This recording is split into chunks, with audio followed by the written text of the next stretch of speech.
মা হলো সেই মানুষ যিনি আমাদের জীবনের প্রথম শিক্ষক। আমাদের কথা বলা, হাঁটা, ভালো মন্দ বোঝা সবকিছুর প্রথম মায়ের কাছ থেকেই শিখি। তাই বলা হয় একজন মায়ের শিক্ষায় একটি মানুষের জীবনের ভিত্তি তৈরি করে। জীবনের অনেক সময় আমরা ব্যস্ত হয়ে যাই, কিন্তু মায়ের ভালোবাসা কখনো কমে না। আমরা যত বড়ই হই না কেন, মায়ের চোখে আমরা সবসময় ছোট্ট সেই সন্তানই থেকে যাই। মা এমন একটি আশ্রয় যেখানে সব দুঃখ ভুলে শান্তি পাওয়া যায়। পৃথিবীর সব দরজা বন্ধ হয়ে গেলেও মায়ের দরজা সবসময় সন্তানের জন্য খোলা থাকে। তাই আমাদের উচিত মাকে সম্মান করা, তাকে ভালোবাসা এবং তার খোঁজ নেওয়া। কারণ পৃথিবীর অনেক কিছু হারিয়ে গেলে ফিরে পাওয়া যায়, কিন্তু মা একবার চলে গেলে তাকে আর কখনো ফিরে পাওয়া যায় না। মা শুধু একটি শব্দ নয়, মা হলো পৃথিবীর সবচেয়ে বড় আশীর্বাদ। মা এমন একজন মানুষ যার ভালোবাসার সাথে পৃথিবীর কোনো কিছুর তুলনা হয় না। আমরা যখন এই পৃথিবীতে আসি তখন প্রথম যে মানুষটির স্পর্শ পাই তিনি হলেন মা। তার কোলেই আমরা প্রথম নিরাপত্তা আর ভালোবাসা অনুভব করি। মায়ের ভালোবাসা কখনো স্বার্থের জন্য হয় না। মা সবসময় তার সন্তানের সুখের জন্য নিজের সুখকে ত্যাগ করতে পারেন। সন্তানের মুখে একটু হাসি দেখার জন্য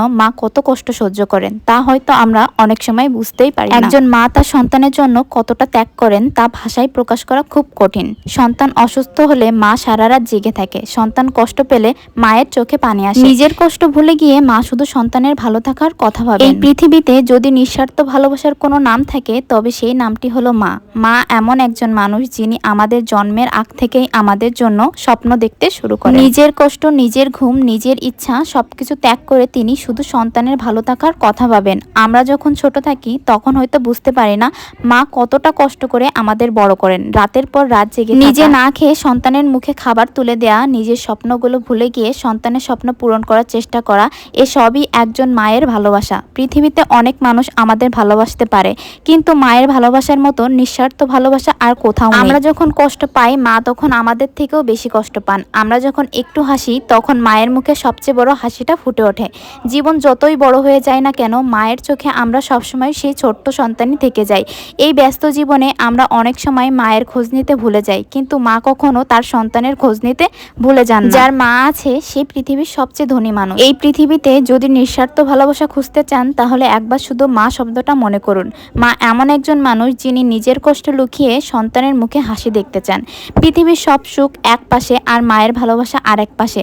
পৃথিবীর সবচেয়ে নিরাপদ আশ্রয় কোথায় জানেন? মায়ের আঁচলে। মা হলো সেই বন্ধুর মতো মানুষ যার সাথে আমরা জীবনের সব কথা নির্ভয়ে বলতে পারি। সুখের গল্প হোক বা কষ্টের কথা, মায়ের কাছে বললে মনটা হালকা হয়ে যায়। পৃথিবীতে অনেক বন্ধু পাওয়া যায়, কিন্তু মায়ের মতো সত্যিকারের বন্ধু আর কেউ হয় না। কারণ মা কখনো আমাদের বিচার করেন না, শুধু বোঝার চেষ্টা করেন। মায়ের সাথে কথা বললে মনে হয় যেন নিজের সবচেয়ে কাছের বন্ধুর সাথে কথা বলছি, যেখানে কোনো লুকোচুরি নেই, আছে শুধু ভালোবাসা আর বিশ্বাস। মা শুধু আমাদের জন্মদাত্রী নন, তিনি আমাদের জীবনের প্রথম বন্ধু, প্রথম শিক্ষক এবং সবচেয়ে বড় ভরসা।